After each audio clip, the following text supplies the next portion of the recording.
Hello friend. एक student Arjun Kumar ने set number 11 को डिस्कस करने के लिए बोला है। सो आज हम लोग सेट नंबर 11 को डिस्कस करेंगे। इसमें केवल 40 झारखंड जीके क्वेश्चन शामिल किया गया। तो शुरू करते हैं अपनी वीडियो को। आज का हमारा पहला क्वेश्चन है, झारखंड में इंटरनेशनल पार्सल हब कहाँ स्थापित किया जाएगा? हटकी में, नामकुम में, सुकुरहुट्टू में या धुरवा में? तो झारखंड का जो इंटरनेशनल पार्सल हब है वो नामकुम में स्थापित किया जाएगा, यानी जो इसका करेक्ट आंसर हो जाएगा ऑप्शन बी हो जाएगा। ठीक है, ऑप्शन बी इसका करेक्ट आंसर हो जाएगा। ये जो इंटरनेशनल पार्सल हब है इसके थ्रू हम अब फॉरेन कंट्री से भी हम अपने सामान को पार्सल करवा सकते हैं। हमारा अगला क्वेश्चन है, ब्लाइंड T20 वर्ल्ड कप में झारखंड के किस खिलाड़ी का चयन हुआ है? सुधीर तुर्की, नवनीत भिंग, सुधाकर उरांव या सुजीत मुंडा? तो ब्लाइंड T20 वर्ल्ड कप में झारखंड से चयनित होने वाले जो खिलाड़ी हैं वो सुजीत मुंडा है। ये कहाँ के निवासी हैं? तो ये खूंटी जिले के निवासी हैं, लेकिन वर्तमान में रांची के धुरवा में रह रहे हैं। हमारा जो अगला क्वेश्चन है, भारतीय इतिहास का पहला ऐसा नेता कौन सा है जिसे मुख्यमंत्री के पद पर कार्यरत होते हुए ईडी द्वारा जांच के लिए बुलाया गया है? हेमंत सोरेन, बसंत सोरेन, मधु कोड़ा या नीतीश कुमार? तो ये अभी हाल की ही घटना है। तो ईडी के द्वारा हेमंत सोरेन को जांच के लिए, यानी उनको समन भेजा गया था जांच के लिए। अभी इन्हें इन्हें किस मामले में जांच के लिए बुलाया गया है? तो हेमंत सोरेन पर अवैध खनन और मनी लॉन्ड्रिंग के लिए ये लगा था, इल्ज़ाम लगा था। इसी के लिए इन्हें बुलाया गया था। अब इन्हें 17 नवंबर 2022 को 2022 याद रखिए डेट, 17 नवंबर 2022 को ईडी ने अपने कार्यालय में बुलाकर पूछताछ किया था। ठीक है, तो ये किस मामले में? तो अवैध खनन और मनी लॉन्ड्रिंग के मामले में। हमारा जो अगला क्वेश्चन है, निम्न में कौन सा सम्मिलित नहीं है? बूढ़ा घाघ जलप्रपात लातेहार में, ये सही है। पंचघाघ जलप्रपात रांची में, ये गलत है। ये रांची में नहीं है बल्कि ये खूंटी में है। इसे आप सुधार लीजिएगा। इसका सही आंसर हो जाएगा ऑप्शन बी, पंचघाघ कहाँ पर है? खूंटी में है। सदनी घाघ जलप्रपात गुमला में, ये सही है। नागफेनी जलप्रपात ये भी गुमला में सही है। इससे रिलेटेड कुछ और क्वेश्चन जान लेते हैं, क्योंकि ये किस नदी पर स्थित है ये ज़्यादा इंपॉर्टेंट है। तो बूढ़ाघाघ किस नदी पर स्थित है? तो बूढ़ाघाघ बूढ़ा नदी जो उत्तर कोयल की सहायक नदी है इस पर स्थित है। ठीक है, बूढ़ाघाघ किस पर? बूढ़ा नदी उत्तरी कोयल की सहायक नदी है। अब ये जो बूढ़ाघाघ है हमारे झारखंड का सबसे ऊंचा जलप्रपात है। इसकी जो ऊंचाई है याद रखिएगा कितनी, 143 मीटर में। मीटर में कितना? 143 मीटर। और अगर फिट में बात करें तो 469 फीट है। ठीक है, ये दो पॉइंट याद रखना है। पंचघाघ नदी ये पंचघाघ जलप्रपात ये बनई नदी पर है। जिला तो आपको पता है खूंटी में है। ये पंचघाघ इसका नाम क्यों पड़ा? जब ये ऊंचाई से गिरता है तो ये 5 धाराओं में बढ़ जाता है, इसलिए इसका नाम पंचघाघ पड़ा है। उसके बाद सदनी घाघ जलप्रपात ये गुमला में है और शंख नदी पर है। ठीक है, सदनी घाघ गुमला में, शंख नदी पर। इसकी विशेषता ये है कि ये स्पायरल शेप का है। सदनी घाघ कैसा है? तो स्पायरल शेप में है। उसके बाद जो हमारा अगला है नागफेनी जलप्रपात, ये भी गुमला में और शंख नदी पर ही है। बढ़ते हैं अपने अगले क्वेश्चन की तरफ। झारखंड का कौन सा जिला बिहार की सीमा को स्पर्श करता है? लोहरदगा, लातेहार, पलामू या रामगढ़? तो बिहार की सीमा को स्पर्श कराने वाला जो जिला है वो है पलामू, यानी जो करेक्ट आंसर हो जाएगा ऑप्शन सी। अब बिहार से कौन कौन सा जिला जो टच करता है उसे एक बार आप याद कर लीजिए मैप के थ्रू। तो बिहार से जो टोटल है 10 जिला टच करते हैं। ठीक है, टोटल 10 है। अब देखिए इसको याद करने के लिए सबसे पहले आप देखिए इधर से याद रखिए, साहिबगंज पहला, उसके बाद गोड्डा, दुमका, देवघर, ये 4 पहले याद रखिए। कौन कौन? साहिबगंज, गोड्डा, दुमका और देवघर। उसके बाद इस बीच में कौन कौन है? तो गिरिडीह, कोडरमा, हजारीबाग और चतरा। कौन कौन? गिरिडीह, कोडरमा, हजारीबाग और चतरा। और सबसे पश्चिम में 2 है, पलामू और गढ़वा। तो ये टोटल 10 हो गए। तो इसको आप सीक्वेंस वाइज याद रखिए, याद हो जाएगा आसानी से। उसके बाद जो हमारा अगला क्वेश्चन है,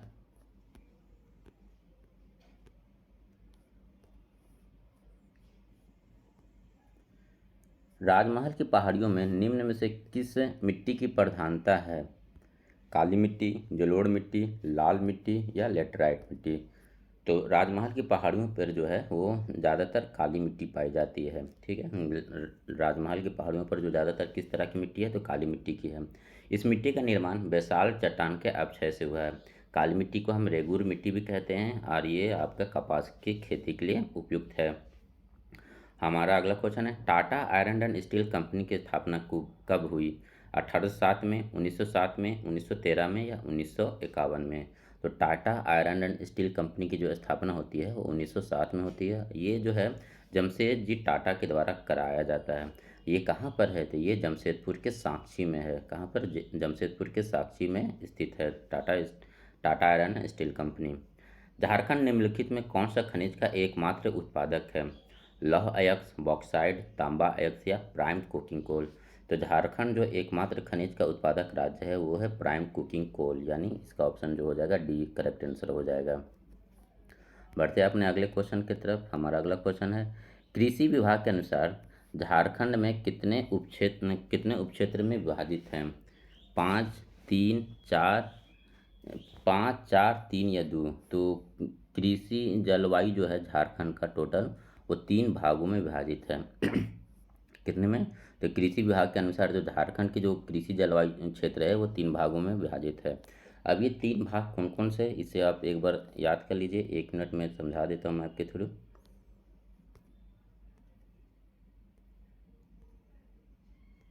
देखिए, झारखंड का जो कृषि भाग है वो 3 भागों में।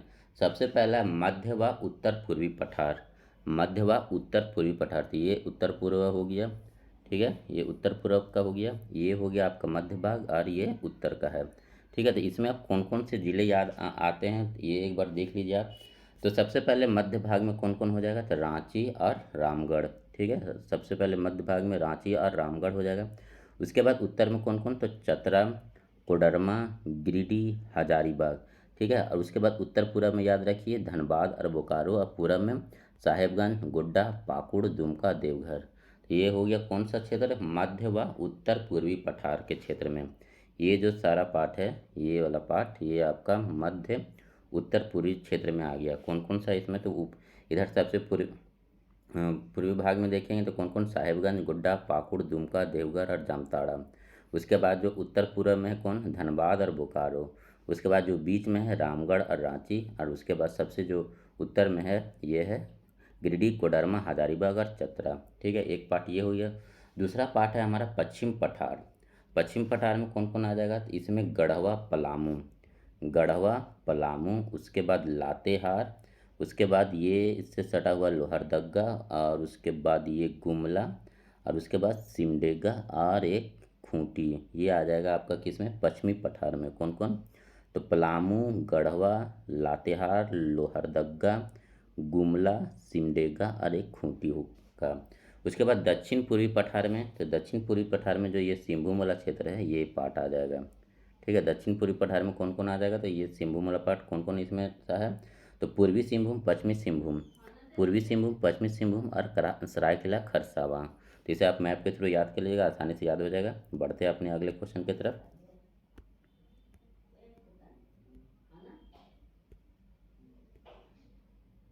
अगला क्वेश्चन है, झारखंड में कृषि का प्रदर्शन किस स्तर का है?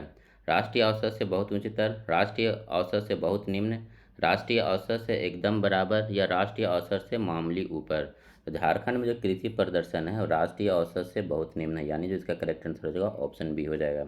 अब जो झारखंड में टोटल 38 लाख हेक्टेयर कृषि योग्य भूमि है, जिसमें केवल 23% भूमि पर ही कृषि हो रहा है, ठीक है। इसे याद रखिएगा।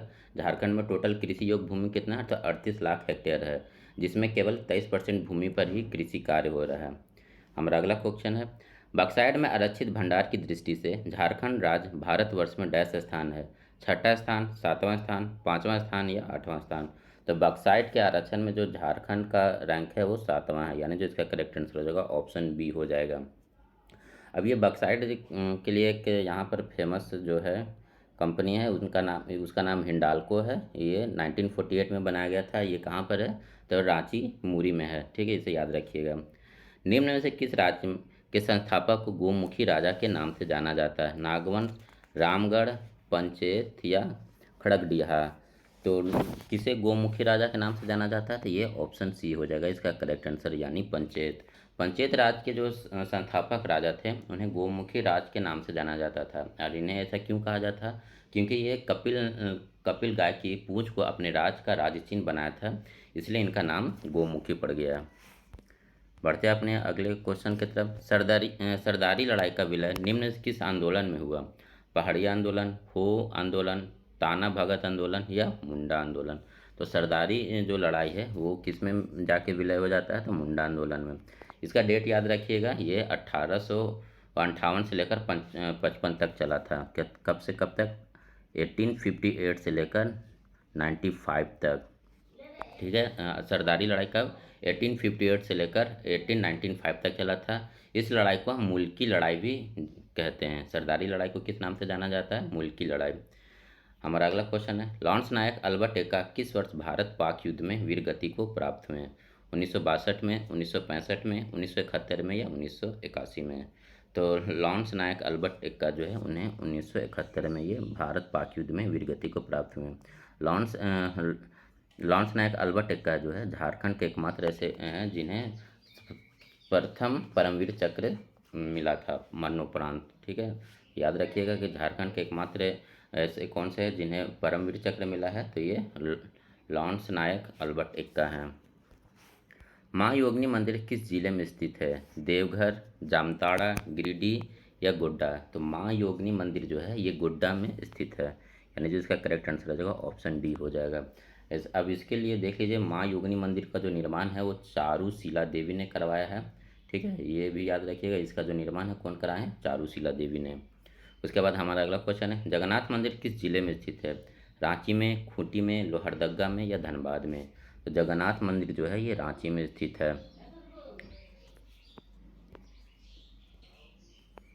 इसके बारे में जान लीजिए, इस मंदिर का जो निर्माण है नागवंशी राजा ठाकुर एनी शाह ने 1651 में कराया था। और ये जो जगन्नाथ मंदिर है उड़ीसा के जो जगन्नाथ मंदिर है उसके तर्ज पर ही बनाया गया है।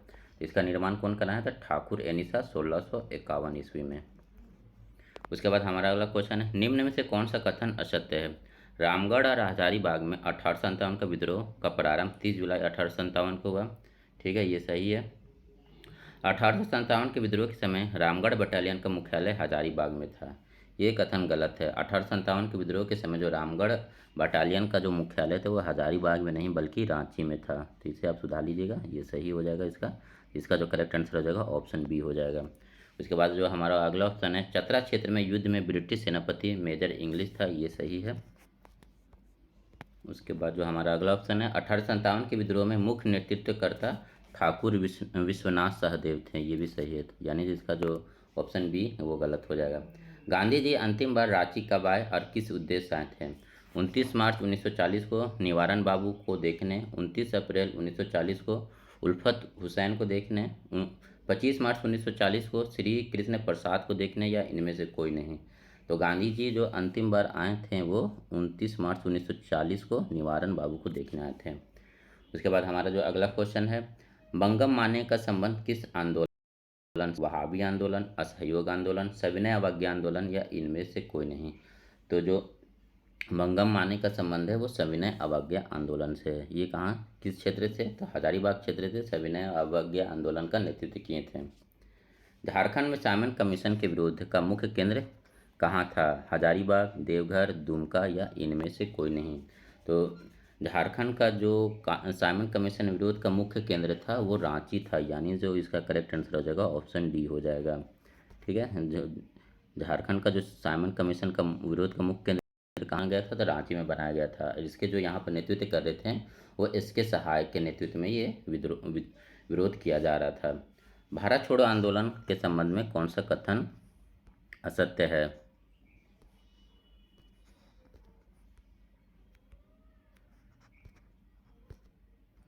9 अगस्त 1942 को हजारीबाग में राम नारायण सिंह की गिरफ्तारी हो गई। ठीक है, ये सही कथन है। 11 अगस्त 1942 को हजारीबाग में सरस्वती देवी के नेतृत्व में जुलूस का आंदोलन का श्री गणेश हुआ। ये भी सही कथन है। पलामू में भारत छोड़ो आंदोलन का शुरुआत 11 अगस्त 1942 ईस्वी की हुई। ये भी सही है। उसके बाद जो हमारा अगला ऑप्शन है, 15 अगस्त 1942 को ताना भक्तों के द्वारा विशुनपुर थाने को जला दिया गया। ये कथन गलत है। ये 15 अगस्त नहीं बल्कि 18 अगस्त होगा। ठीक है, यहाँ 15 अगस्त के जगह सिर्फ 18 अगस्त कर देना, बाकी सब सही है। हमारा जो अगला क्वेश्चन है, कौन सा सुमिलित नहीं है? रचना और रचनाकार, करम गीत, बुधू महतो। ठीक है, ये सही है। उसके बाद नेठा पाला, निरंजन महतो, ये भी सही है। उसके बाद भात भगवान सृष्टिधर सिंह कटियार, ये भी सही है। चेहरे के नीचे चेहरा, जगदीश भूषण, ये गलत है। ये जगदीश भूषण नहीं बल्कि विद्या भूषण है। यहाँ जगदीश भूषण की जगह विद्या भूषण कर दीजिएगा। इसका जो करेक्ट आंसर हो जाएगा ऑप्शन डी हो जाएगा।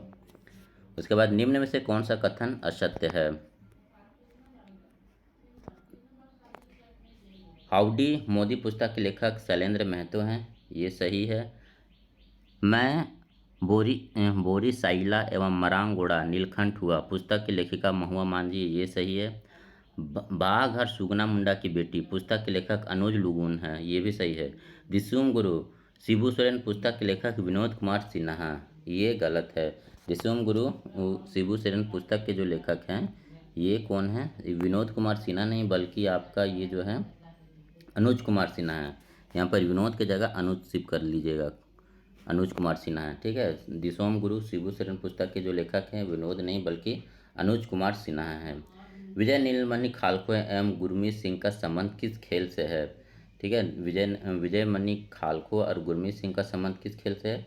फुटबॉल से, एथलीट से, जूडो से या मुक्केबाजी से?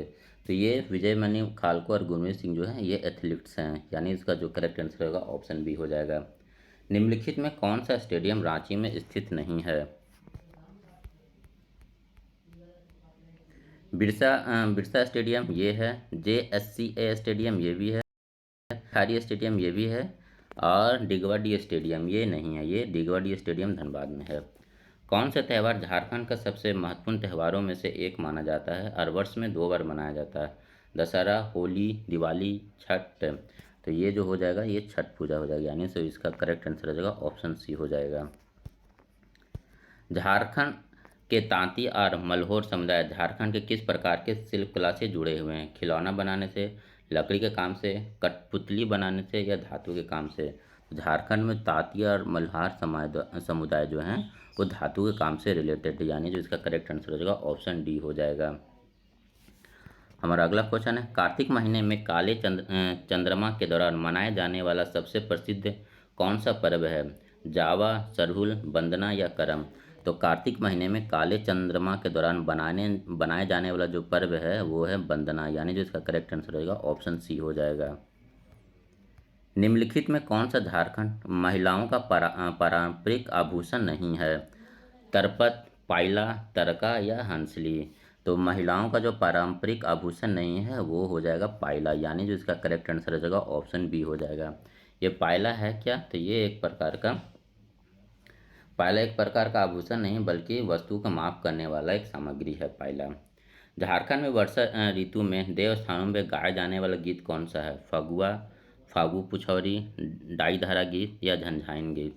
तो झारखंड में जो वर्षा ऋतु में देवस्थानों पर गाए जाने वाला जो गीत है वो डाइर धारा गीत है, यानी जो इसका करेक्ट आंसर हो जाएगा ऑप्शन सी हो जाएगा। फगु जानते हैं होली में गाया जाता है, और ये झंझाइत गीत है ये कब गाया जाता है? झंझाइत गीत ये महिलाओं के द्वारा गाया जाता है। महिलाओं के द्वारा झंझाइत गीत गाया जाता है जन्म के संबंधित संस्कार पर, ठीक है। झंझाइत गीत महिलाओं के द्वारा जन्म के संबंधित संस्कार पर। निम्नलिखित में कौन सा सुमिलित नहीं है? डोमकच नृत्य देव उठान के समय होने वाला नृत्य, ये सही है। उसके बाद नटुआ नाच वीरता का प्रतीक, ये सही है। दोहा नृत्य वैशाख महीने में विवाह संस्करण के समय किए जाने वाला नृत्य, ये सही है। खड़िया नृत्य धान बोने के समाप्ति के बाद होने वाला नृत्य, ये गलत है। ये खड़िया नृत्य किसी विशेष नहीं, ये हर मौसम के अनुरूप चलता है खड़िया नृत्य, और ये खड़िया जनजाति के द्वारा किया जाता है, तो इसे याद रखिएगा। झारखंड राज्य में कितने संसद के सदस्य हैं? 14, 6, 20 या 12? तो यहाँ पर टोटल संसद के सदस्य जो हैं 20 हैं, ठीक है। याद रखिए टोटल संसद के सदस्य कितने हैं? 20 हैं, जिसमें से लोकसभा के कितने हैं? 14, और राज्यसभा के 6 सदस्य हैं। हमारा जो अगला क्वेश्चन है, झारखंड विधानसभा के प्रथम स्पीकर कौन है? बगुन सुमरई, विशेश्वर खां, विशेश्वर प्रसाद केसरी या विशेश्वर खां? श्री मंगलमय बनर्जी। तो झारखंड विधानसभा के जो प्रथम प्रोटेम स्पीकर हैं वो विशेश्वर खां, यानी जो इसका करेक्ट आंसर हो जाएगा ऑप्शन बी हो जाएगा। जोहार योजना की शुरुआत कब की गई? 15 नवंबर 2017, 15 नवंबर 2018, 15 नवंबर 2016 या 15 नवंबर 2015?